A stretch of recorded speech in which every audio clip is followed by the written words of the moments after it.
Hello, everybody, and welcome to Reviews That Don't Matter with Jessica Hitt. My name is Jessica Hitt. On today's episode, we are talking about a classic here that somehow I had not seen beforehand, and that is going to be, of course, David Fincher's Zodiac.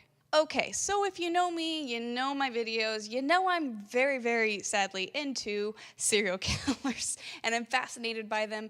If you've not watched my Mindhunter review of season 1, do that, and then come back to this, because I need them views. But Zodiac is a movie that I've wanted to see forever. For some reason, I think I was a little young for it when it came out in the theaters. For my mom to let me go see. Also, it just wasn't really anywhere, and it was just one of those things. I never saw it on TV, and then it was on Netflix, and I've had it on my list for just a little bit, and then I looked at the time. It's like a 2.5 hour movie. I'm like, that's a lot. That is a lot. So I decided one day when I had nothing to do and I was just kind of chilling here that I was going to watch this movie. Because I knew I was going to like it. Like I had to. It's David Fincher. It's the Zodiac Killer. And it's creepy. And it's got Jake Gyllenhaal and Robert Downey Jr. So now, I knew quite a bit about the Zodiac Killer, of course. I think that's kind of one of those serial killers that you know a lot about. I did not realize the expansive time that the Zodiac Killer had been at large, and of course, is technically still at large, because we never fully caught him, because the main person has died before they could bring him in for his final questioning. Pretty sure it's him, but you never know. This whole case was just a lot of ups and downs, and a lot of like, this is our prime suspect. I'm very sure it's this guy, and then something would disprove it, and you're just like, God, okay, so what about this guy? This guy's got to have something to do with it, and then something would disprove it while other things were proving that it was him. So it's just this incredibly difficult, twisty spider web of mystery that no one fully knows what happened, except for, of course, the Zodiac Killer.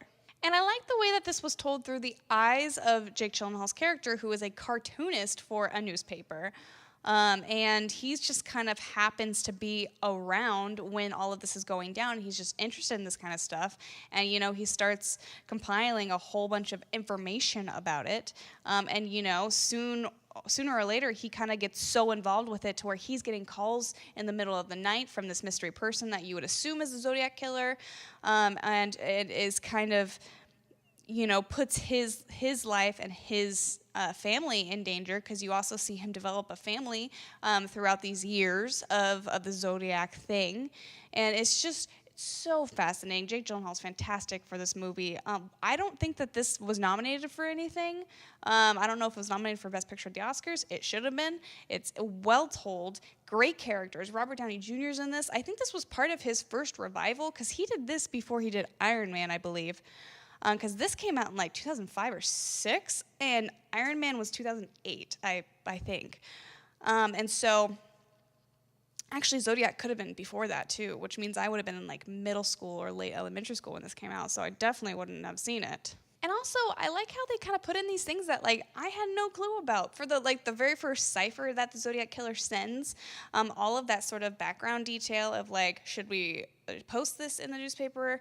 And then also how it was discovered. You just have these two random people in some town who were teachers or something like that. They decoded it for everybody. That is fascinating. But the fact that, like, none of the other ones were decoded is insane to me.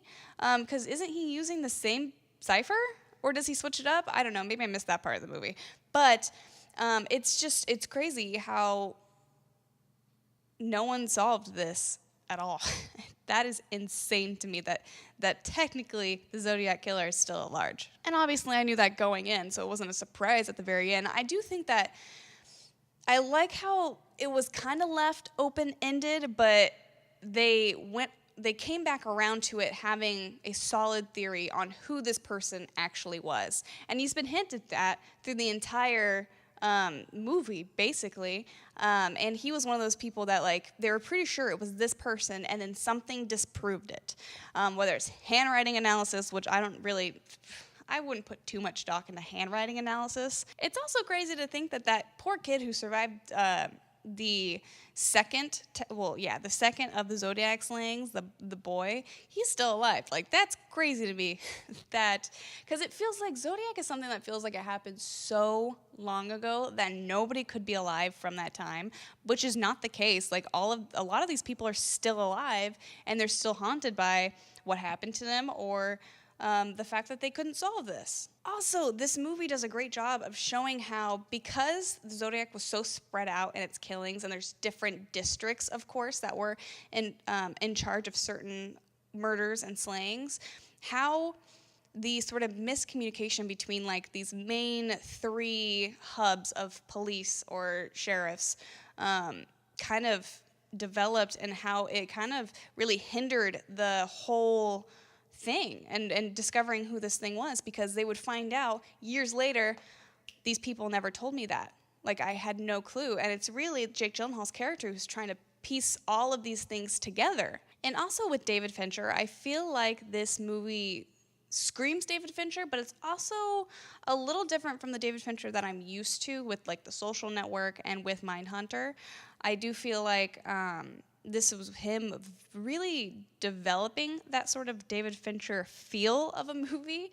And I'm not sure exactly what he did before Zodiac and all of the movies in his filmography. I'm not 100% sure. But I do think that this is probably my favorite that I've seen from his mind, mainly because of the subject matter and the fact that, I mean, it's just fascinating is what it is. And also, the great thing about this is the creepy moments of it. The moments when Jake Gyllenhaal is getting that random call for the first time, or when he's in the stranger's house who he thinks has been in contact with the Zodiac killer, but then he might be the Zodiac killer. Like, that was just like, get out of the house. Get out of it right now. And also really like sadness of how this case really took over his life and kind of like it ruined his marriage, and it just kind of, he started to become unraveled in this way that really affected other people as well, but they were sort of internally tearing apart, where he was like outwardly tearing himself apart for this. But in the end, if you believe the sort of outcome of this movie, you believe that he did figure out what happened. It was just too late. Which is also a little bit of a problem with the movie, and the fact that there really isn't an end to this whole saga, which is sad, but it's real life. There was no end to the Zodiac case, really, because it was too long before they could really get in contact with the person that they had already previously thought was the Zodiac killer. And while it sucks on that end, it's so realistic and it's so scary, really, that like something like this could happen and people could just get away with it. And I think that's what the movie really nails, is this sort of this idea that you're not always going to figure out all these bad people. There's going to be cases that aren't solved, even huge profile cases like this, in which case it kind of makes it harder to solve because of all of the misinformation, because of all these people lining up saying that they know who the Zodiac killer, and you have to sort through all of it because you can't ignore anyone, because they might actually have the one piece of information that you need to solve the whole puzzle. So me thinking, of course, I know the Zodiac case very well, I've read up on it and all this kind of stuff, there were still things in this movie that came to light to me that was like, wow, that like totally makes sense to why this really never got solved. Plus, this movie does a great job at really getting me into being a Gyllenhaalic, to the fact that he was never my favorite actor, but recently I've been really enjoying Jake Gyllenhaal to the point where like I want to sort of seek out his movies to watch. Like I really want to see Nightcrawler now. I want to see October Sky again.